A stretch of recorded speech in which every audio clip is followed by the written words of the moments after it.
di ba? O, kung talagang magagaling mga nasa Visayas at Mindanao, bakit sila pumupunta ng Manila para magpaturo sa mga taga Manila, di ba? O, real talk lang kay MG. Yung bagyo nga hindi nyo kinaya, ako pa. Haring bangis, di ba? Yan, mapipilitan ako na tanggalin ka dito sa BOTY Season 2 kasi hindi ito yung gusto ko para sa pay-per-view, man. Ikaw, Kuya MG, kasi kung tatanggalin mo, wala ka na malakas na player. Oh, sinong player mo malakas? Wala naman malakas sa BOTY actually. Oh, mga player mo, Jonah, Bon. Sino malalakas dyan? Wala, kakainin ko ng boy yan, boy. Kamusta mga idol? Here we go again, Mark Anthony TV. Please like and subscribe.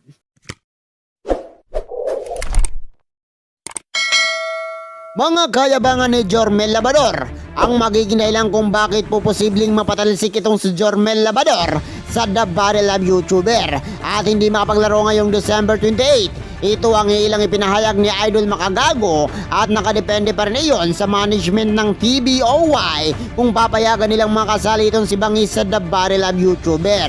Pero bago tayo magsimula mga idol ay inaanyayahan ko kayong i-subscribe ang ating channel.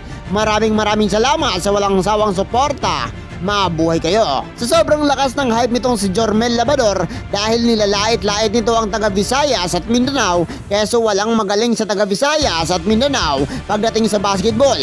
Nahihina daw umano ang mga taga Visaya. Walang may makakatalo sa bangis ng taga Manila.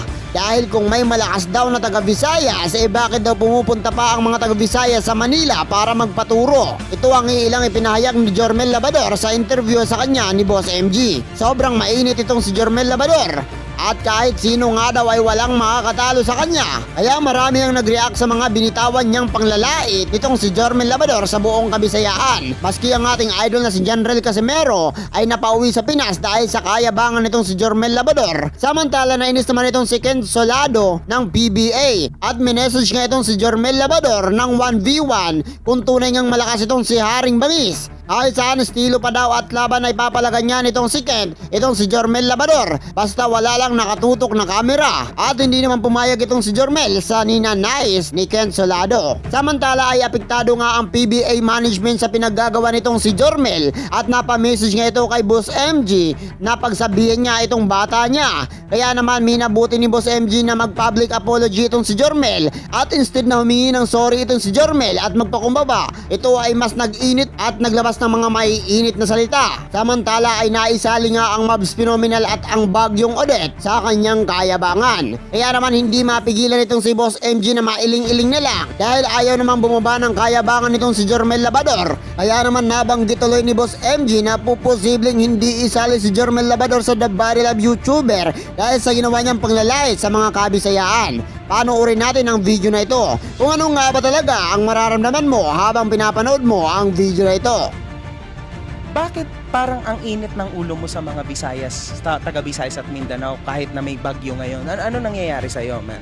Mahusay na tao kasi ito mga kahombre ko sa totoo lang. Bakit ka ganun? Actually kasi Kuya MG, na bad trip kasi ako, may isa kasing taga Mindanao. Hinamon ako ng basketball one-on-one, tapos tinatrash talk nila ako talaga. Sabi puro traveling yung galaw mo. Kitang-kita naman na walang traveling doon. Fundamentals, pag-aralan nyo muna. Di ba? Bago kayo mag-comment ng ganon. So syempre medyo nainis ako. Ba't ganito yung mga taga Mindanao, mga Visayas? Syempre, gumanti lang ako. Oh, nagko-comment ka ng ganyan wala namang magagaling na basketball player dyan sa lugar nyo. Oh, di ba? Oh, kung talagang magagaling mga nasa Visayas at Mindanao, bakit sila pumupunta ng Manila para magpaturo sa mga taga Manila? Di ba? Oh. Real talk lang kay MG. No hate no hate. Oh, bakit sila pumupunta dito? Sige. Okay. Hindi ko alam, hindi kita masasagot kasi hindi naman ako talaga. Ito pa Kuya MG, ang daming naghahamon sa akin, taga mga Bisaya, ang daming naghahamon sa akin. Hinahamon ako one-on-one. Yes. Ang tanong ko lang, pag pinalagan ko sila, hindi naman sila makakapunta dito kasi nga may bagyo doon. Mamaya, pumayag ako, mamaya mag-excuse, mag-reason, di ba? Yan ang sinasabi ko. Huwag kayong hamon ng hamon kasi hindi naman kayo makakapunta dito eh. Yung bagyo nga, hindi nyo kinaya, ako pa. Haring bangis, di ba? Hindi bro. Alam mo yan, Kuya MG, kita mo sa galaw, di ba? Kita mo naman yung galaw. No, we are talking about basketball ha kasi lumalayo tayo, nagiging bagyo na yung sitwasyon. So, yung usapan nagiging sa bagyo na alam mo na unfortunately mga kahombre ko si Boy Tapang hindi rin makakababa dahil sa bagyo walang flight. Bakit? Yes. Bakit yung Mavs nasa Leyte. Pumunta ng Leyte, ba't walang flight? Ano yun? Hindi, few Late days ago, ilang linggo na bang nakalipas nung pumunta yung Mavs? Hindi, pero ba't kailan ba babalik yun, no? Kasi yung mga maps na nga ano rin sa akin, babatrip din talaga ako dyan sa mga maps phenomenal na yan eh. Hindi. Kala mo magagaling eh. Hindi bro, Actually, wag Kuya na MJ, natin isali yan kasi ibang grupo na yan ha. Kasi putya, delikado yung ginagawa mo. Alam mo ito bro. pa Kuya MJ, last na to, pagbigyan mo lang ako. Sige, Gusto ko lang kasi nababatrip din ako dyan. May maps kasi nag-comment sa akin, hindi ko nababanggitin. Dalawa yun. Maps phenomenal, hinamon ako ng one-on-one. Eh, ang tanong ko, ba't pa kayo pupunta ng Leyte? Andito sa Manila yung malalakas. Kaya kayo dumayo dyan sa Leyte kasi yung mga taga Leyte, mahihina sa basketball yan. So, ayun, wala lang guys ha. Ito, real talk lang. Ba't kayo pupunta ng Leyte? Andito yung malakas, Haring Bangis, Sakalam. Manila Boys to, dito Manila Boys. Capital City, ah. Tangina. Ano ba to? Diba? Alam niyo. Real talk lang kay MJ. Hindi, alam mo bro, ganito kasi yan, no? Bigyan kita ng konting suggestion. Itong larong ginagawa mo bro, medyo delikado to. I hope you understand. Kasi nanggaling ako sa ganyan and nasapak ako ng totoo.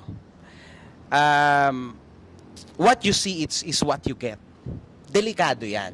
So, hindi kita pipigilan sa pinagagagawa mo, pero gusto kong sabihin sa'yo na if yung PBA management will continue sa pagme-message sa akin, na pag-i-email sa akin ng mga ganyan na bakit daw hindi ka tumitigil o ganyan, mapipilitan ako na tanggalin ka dito sa BOTY Season 2 kasi hindi ito yung gusto ko para sa pay-per-view, man. Ikaw, Kuya MJ, kasi kung tatanggalin mo, wala ka na malakas na player.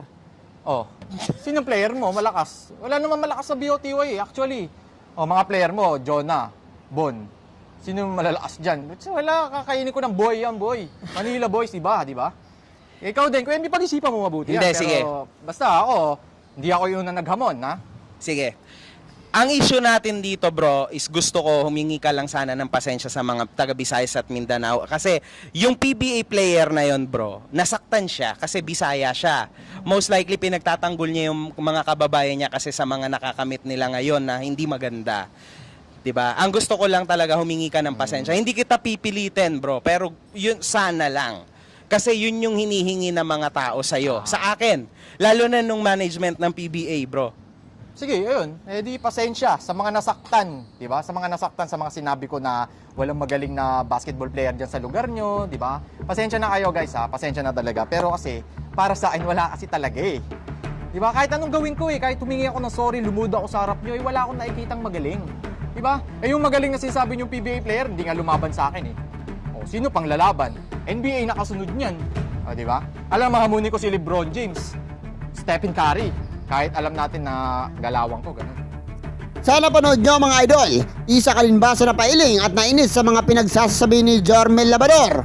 Kung isa ka sa mga nainis sa mga kayabangan nitong si Jormel Labrador ay mag-comment na at mag-like sa ating video.